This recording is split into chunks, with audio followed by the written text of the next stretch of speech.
Muito boa noite a todos, aqui é o Yuri do canal Racional Invest.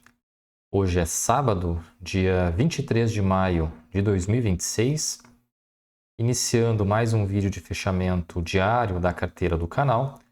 Sempre lembrando que esse vídeo não é uma recomendação de compra ou venda, tá bem?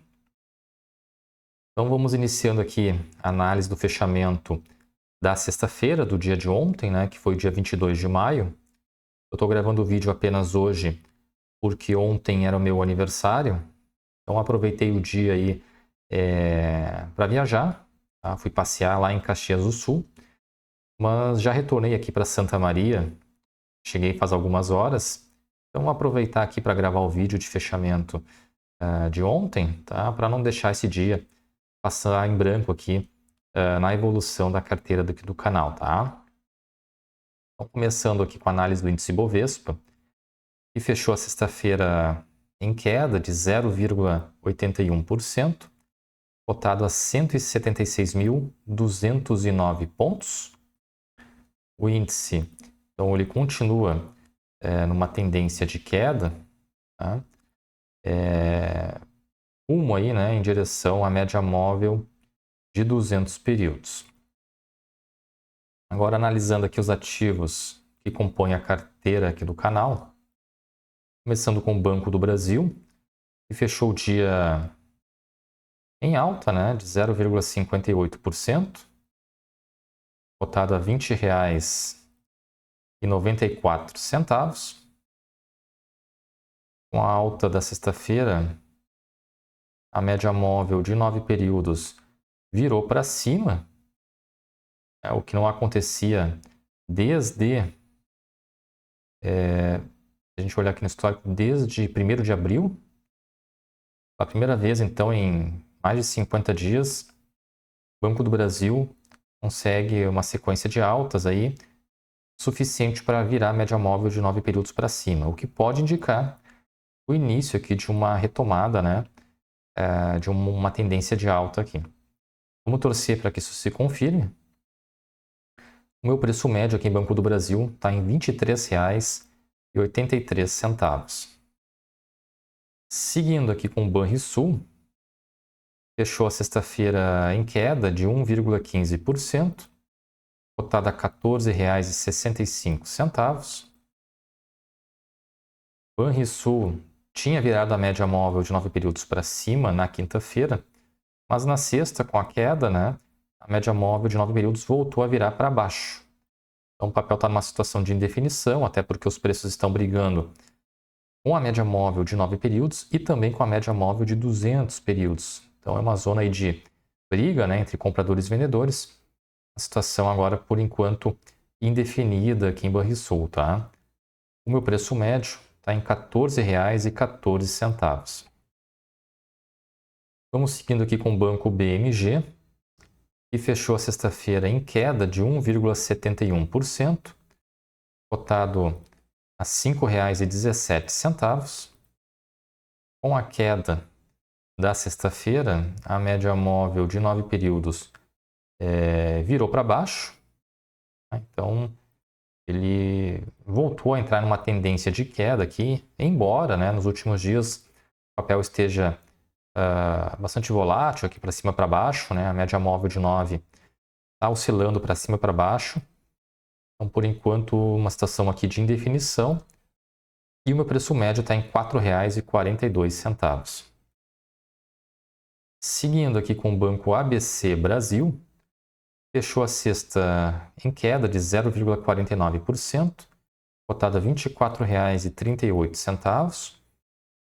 Apesar da queda, o papel continua em tendência de alta e meu preço médio está em R$ 22,34. Seguindo aqui com o banco Paine,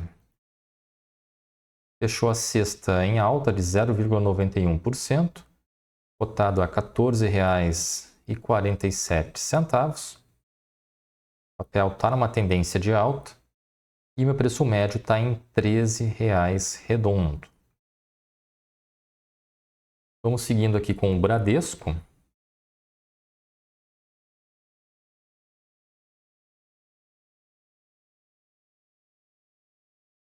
Fechou o dia...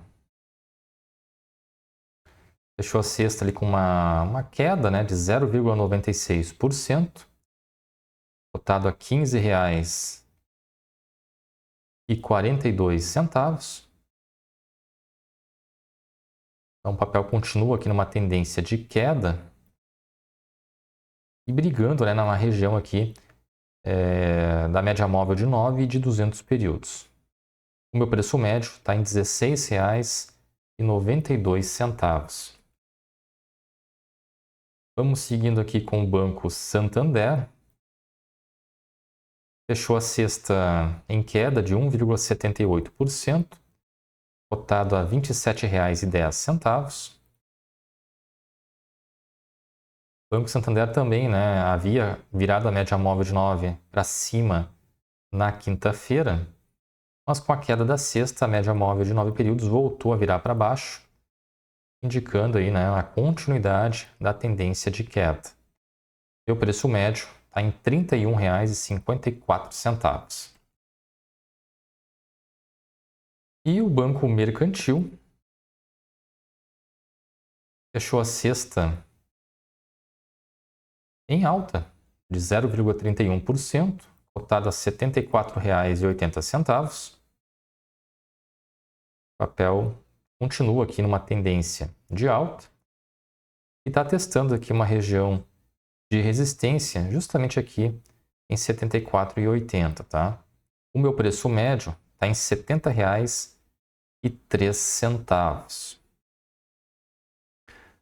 Agora, seguindo aqui para a planilha de controle dos ativos, então, considerando o fechamento das cotações na sexta-feira, eu estou com as 8 operações em andamento, tá? Então, finalizei a sexta aí com prejuízo acumulado de 12% em Banco do Brasil, 8% de prejuízo aqui em Bradesco e 14% de prejuízo aqui em Santander. Em relação aos lucros, 3% em Banrisul, 16% em Banco BMG, 9% em Banco ABC Brasil, 11% em Banco Paine e 6% em Banco Mercantil. Então, no geral, essas operações aqui em andamento estão me dando um prejuízo de 4%, que dá R$ 408 negativos. Se eu levar em conta os proventos recebidos, eu tenho daí a rentabilidade. Então, nesse quesito, estou com uma rentabilidade negativa de 6% em Banco do Brasil, 8% negativo em Bradesco e 12% negativo em Santander. Na parte positiva, então, Banrisul 9% de rentabilidade, 23% em Banco BMG, 16% em Banco ABC Brasil, 12% em Banco Paine e 6% em Banco Mercantil. No geral, essas operações estão me dando aqui uma rentabilidade de 0,21%, que dá R$ 17,00 positivos. Nessa sexta-feira não recebi nenhum provento. Então encerrei aí a sexta-feira com um patrimônio de R$ 7.872,15, dá uma variação negativa de 0,12%. Então meu patrimônio diminuiu R$ 9,45. Já o Ibovespa havia caído 0,81%. Então, o alfa da carteira ficou positivo em 69 pontos base. Tá? Então, encerrei a semana aí com todos os dias um alfa positivo, né? Ou seja, o patrimônio aumentou mais que a variação do índice Ibovespa. Tá? E se a gente pegar a semana passada, já são 6 dias consecutivos de alfa positivo, tá? O que não era observado aqui há bastante tempo. Se a gente olhar aqui no histórico, teria que catar aqui uma sequência de 6 dias seguidos aí, de alfa positivo, tá? Então isso é importante, né? Porque a gente vai conseguindo performar melhor que o índice Bovespa, que é o objetivo primordial aqui da carteira do canal. Tá bem, pessoal? Então amanhã eu retorno com o vídeo do fechamento semanal. Tá? Agradeço quem assistiu o vídeo até aqui. Não se esqueça de curtir o vídeo, de se inscrever no canal. Um grande abraço a todos e até o próximo vídeo.